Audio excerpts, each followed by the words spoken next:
image that comes from the past, and yet a symbol of Africa. A symbol that tells us about the harshness of African life, about the exhausting hardship of a woman's job to feed her family.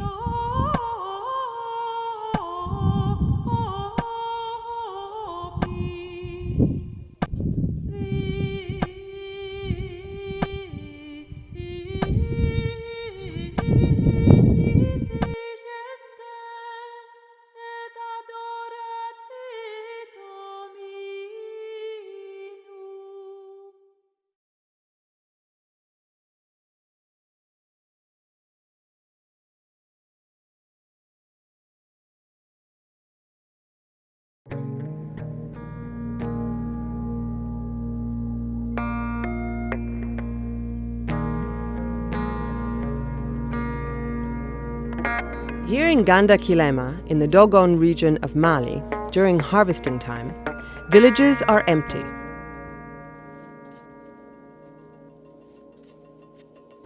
Men, women, elderly, and children are all, in one way or another, involved in carefully healing or harvesting their staple crop. From the past, farmers have learned how to cultivate the best shallots of the country. And from their parents and grandparents, they have learned how to conserve them. But in spite of the extremely good quality and quantity available, the commercial value of these shallots is never enough to guarantee sufficient earnings to lead a healthy and productive life. The money that producers can make by selling the fresh or the dry shallots in local markets will never allow them to improve their living standards.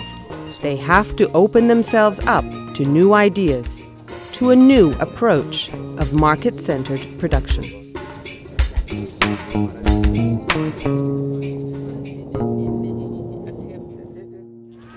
Now, after the management, there has been a considerable change in our way of working. There are also people who struggle to have this type of management at their place. Those who haven't had the chance to have this support from the project came to us as we have this type of management and seeds to buy our seeds at an expensive price. Before, if you had 100 kilos, now you have 300 kilos. And if you have a vegetable garden, you can do well, and it produces well. The same goes for the rice. There are high yields. And the other important thing is the cultivation system is such, planting in lines, that you can work with ease. You can even walk properly inside to carry out treatments. And if rodents come to your planted area, you know straight away that there are pests, and you go there. And if you have to apply pesticides or even fertilizers, that's also very simple because it's easy to move about as plants are in line and the fields is completely organized in plots. There are dikes all around it. That's another change. The other change is that you can let in water when you want, and you can let out water when you want. There are channels. When the rice is ripening, you let out the water to straighten it. When beginning the sowing, you can let the water because the plant needs water. All this is great production.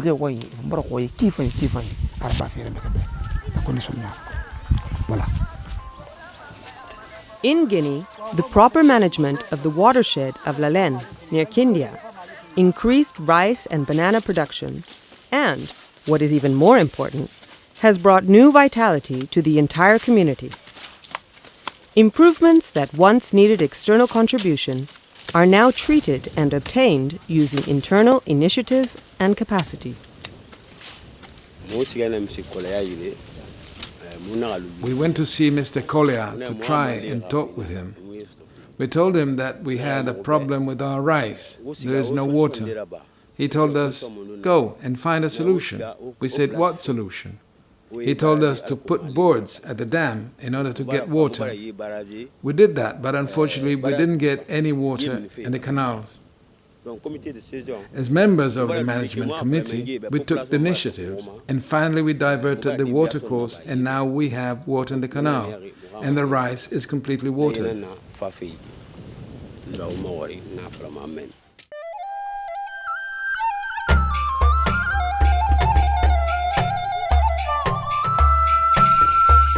But increasing production may sometimes not be enough. It may not be the real solution to ensure food security. A major problem still remains. Agricultural products are perishable, often easily and quickly perishable.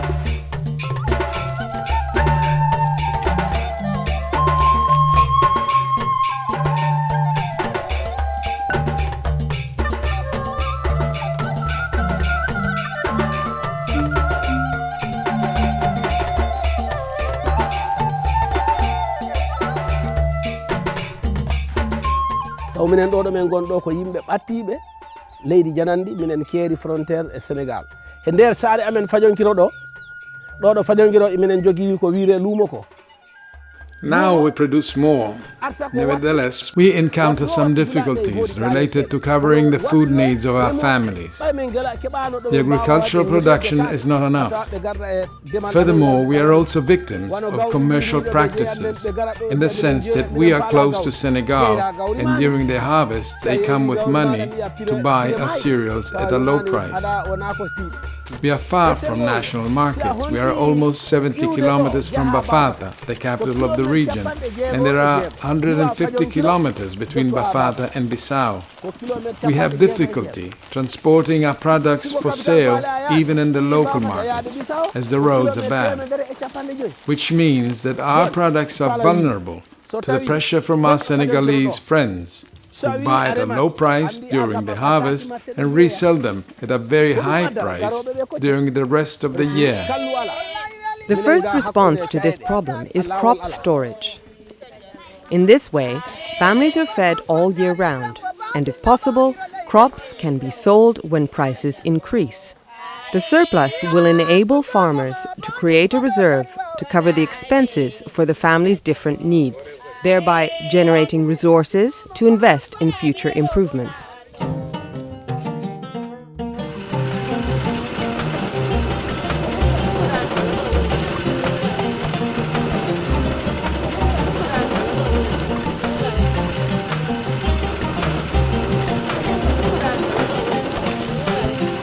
In Ganda Kilema, farmers have changed the way they process shallots to reach new markets that could guarantee better revenues. Crushing the shallots with a grinder is much quicker and the product is much smoother. The drying process is easier and the quality improved. A second, equally important benefit of this change is that women spend less time processing shallots, have more time for their families, and more time to undertake other remunerative activities.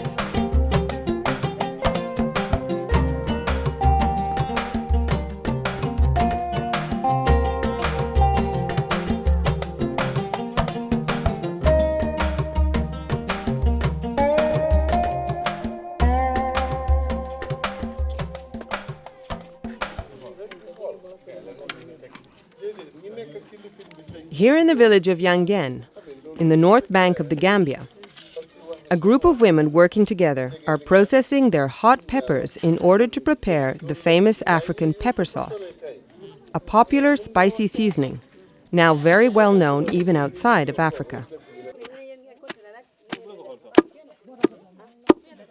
In the Gambia, food security and a better life for the farmers are obtained through the OVOP concept, the one village, one product model that was so successful in many Asian countries like Japan and Thailand. This concept was adopted with the full support of the Gambian government and embraced with enthusiasm by all agricultural producers.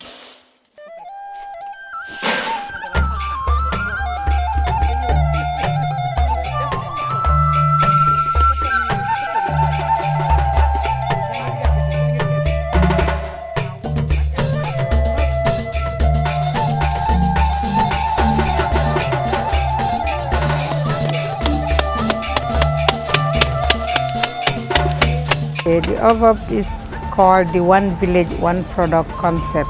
It is a marketing concept that originated from Japan.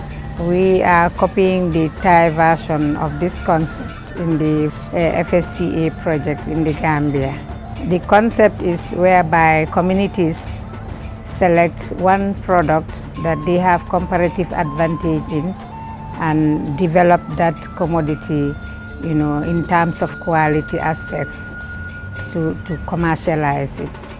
The reason why we are copying this concept in the Food Security through Commercialization Project, the FSCA project in the Gambia, is to encourage our farmers to become entrepreneurially minded and to work in communities and to promote their products in terms of quality, because this system helps to develop the quality of the product and also encourages the communities to work together as a group, as one community. In that aspect, they have a better bargaining power, and they also have a better voice in terms of marketing and pricing.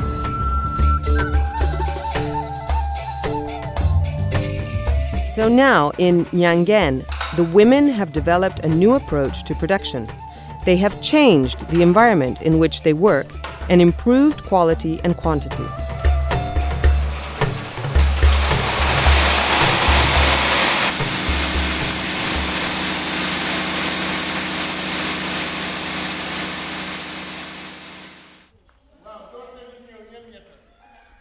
And the same happened in Jawara, where the women processing hibiscus flowers into jam or juice, even respecting the traditional recipe, have improved the final product to increase its commercial value. Market-driven production implies, first of all, research for quality. Farmers have to strive to increase whatever may attract the market, quality, but also proper hygienic standards, an attractive, tempting packaging, and an adequate promotion.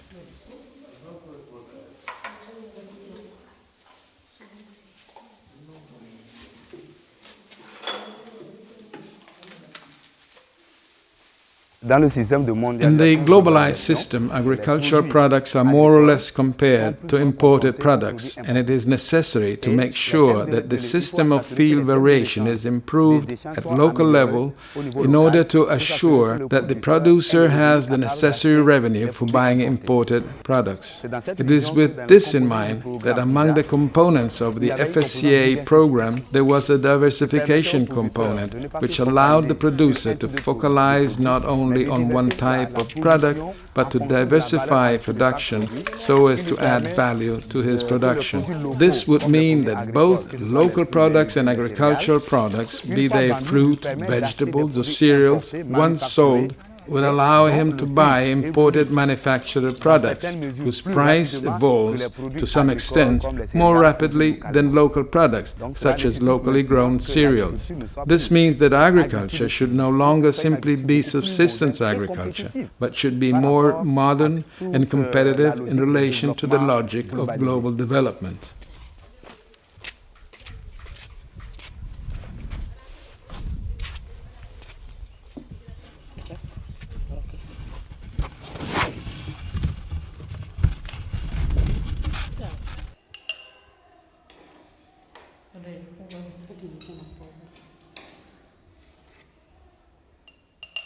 Processing is a way to add value to products and farmers' daily activity.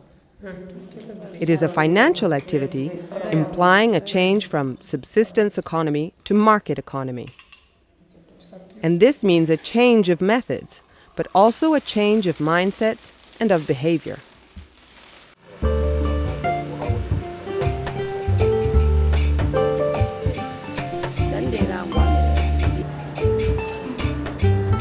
To introduce, to support, and to accompany any change, there is a need for a transfer of ideas, of knowledge, of information. There is a need for communication, participatory communication, giving back the word to farmers to enable them to tackle their problems and seek for solutions. Farmers exchanging experiences, problems, and achievements, but also fears or dreams. A two-way communication allowing them to identify and build together their own futures. Rural radio sharing farmers' interviews. Participatory video where the farmers can directly talk to other farmers. Participatory photo exhibition, where young adults themselves identify and express their own opinions, reclaiming their contribution to the community.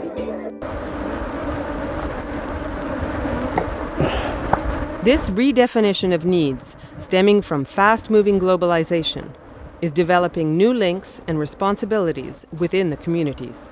Like here in Sierra Leone, where Pastor John Camara explains to farmers why they should abandon the traditional way of producing honey in favor of a system where beehives are not burned and honey not boiled.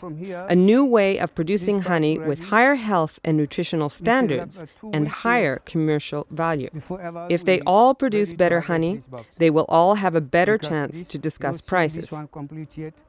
But this part now, that's ready. Like here in Guinea, where Nabi Touré explains step by step a new technique that he has experimented. How to obtain more banana plants from a single stem. It is a successful experience that he is sharing with his fellow farmers to increase their potential so that even they may have a stronger impact on the market. Farmers sharing what they have learned throughout the project with other farmers. Farmer to farmer, two-way transfer of know-how to achieve food security for a healthy and productive life by improving and marketing their yields. Maybe an unexpected outcome, but certainly a good result beyond the expected success of the project.